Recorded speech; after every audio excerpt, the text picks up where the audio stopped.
سیلاب زدہ علاقوں میں تباہی کا سلسلہ جاری. بلوچستان میں مزید 4 افراد جاں بحق، مجموعی تعداد 234 تک پہنچ گئی. دیر بالا میں 3 بچیاں ریلے میں بہہ گئیں. کندکوٹ میں چھت گرنے سے 3 بچے جاں بحق.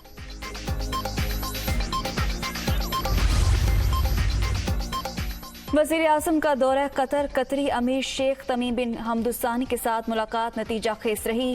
شہباز شریف کا ٹویٹ. مختلف شعبوں میں $3 ارب کی سرمایہ کاری پر اظہار تشکر. اور امپورٹڈ حکومت سے نجات ہمارا مشن. مخالفین جو مرضی کر لیں، حقیقی آزادی کی جدوجہد نہیں روک سکتے. اب آخری کال دوں گا، پھر انسانوں کا سمندر اسلام آباد پہنچے گا. عمران خان کی گرج برس.